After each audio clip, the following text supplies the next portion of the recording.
who's operating whom. Two people sit down with the same AI model on the same day. One produces something excellent, the other produces something generic and doesn't notice. Same tool, same access. The difference isn't skill. There's a very old story about exactly this, and most people only know the cartoon version. The apprentice is alone in the workshop. The sorcerer's apprentice. The old man leaves the workshop. The apprentice has been watching him for months, and he's memorized the words. He's supposed to haul water. Tedious work, bucket by bucket. So he says the words over a broom, and the broom stands up and starts carrying water for him. And it works. That's the part people skip past. It works perfectly. He sits down and watches his labor problem solve itself, and for a little while he's the smartest person in that room. Then it goes wrong. The broom doesn't stop. It keeps hauling water. The floor floods, and he doesn't know the words to stop it. He only learned the ones that start it. So he takes an axe and splits the broom in half, and now there are 2 brooms hauling water. He splits those, and there are 4. The workshop is going under. And the ending? The sorcerer comes back and says one word and it stops. That's the whole story, and here's what people miss about it.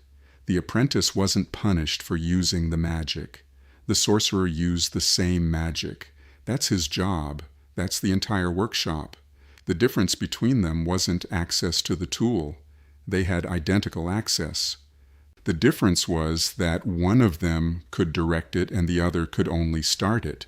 So the question isn't whether to use it. The question is who's operating whom, and it's the only question that matters now. Refusing to use these tools isn't available, and it wouldn't be smart.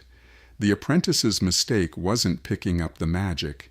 It was picking it up without the capacity to control what he'd started.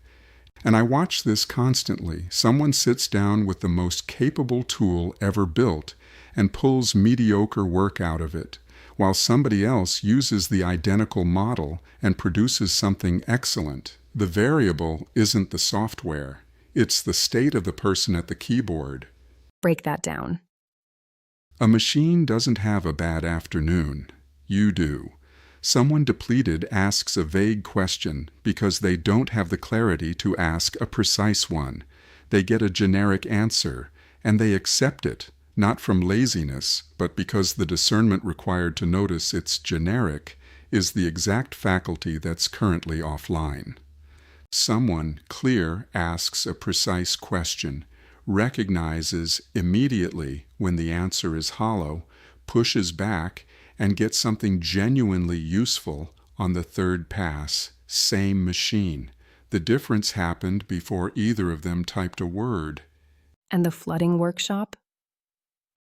That's the 4-hour session. People describe it consistently, and it's worth naming because it isn't the same as being tired from hard thinking. Hard thinking leaves you tired and satisfied. This is flatter, wired, depleted, slightly disconnected from yourself. You close the laptop and can't quite locate what you think about anything. You've been generating output for hours, and the water is rising, and the opinion you're about to act on isn't quite yours. It's residue from everything you just read, arranged in your voice. What's the word that stops the broom? Practically, it's clearing, and there are specific instruments for it. The neutral space plate is 6 by 4.5 inches, oval, with multi-layers of specially shaped copper antennas. It goes on the floor, shoes off, both feet in full contact with the copper patterns, 2 minutes. It drains stale energy through the soles, and most people notice something inside 90 seconds. What comes back first is usually the sense of your own preferences, what you actually think, as distinct from 4 hours of material you've been swimming in. And before the session rather than after? The Soul Activator disc, 2¼ inches, 125% larger than a silver dollar, copper geometry fused inside fiberglass. Hold it 3 or 4 inches in front of your face, eyes closed, and follow the energy from your brow to the disc and back. 2 minutes. That's the technique for mental cobwebs. Then, before asking the machine anything, answer one question. What am I actually trying to get here? If it can't be said in a sentence, the session isn't ready to start. And it will produce something plausible instead of something right, which gets accepted because there was nothing precise to measure it against. 2 minutes, nobody got smarter. Somebody arrived as the operator instead of a participant. Where does the portal plate fit? Internal static. That state that comes right before clarity and isn't quite anxiety and isn't quite fog. Energy with nowhere to go, which is what a long screen session produces reliably. 5 3/4 by 4 1/4, oval, with multi-layers of specially shaped copper antennas. The yin side calms static. The yang side redirects it into focus. Fingertips on the diagram zones, 2 minutes on whichever side matches your state. Does leaning on these tools weaken the human side? Yes, and I don't think that's speculative. Anything you stop using, you lose access to. Route every judgment call through a machine, and your own discernment gets quieter. And the quieter it gets, the more reasonable it seems to route the next one through the machine, too. That loop closes gradually enough that nobody notices they're in it, which is why the daily practice matters more now, not less.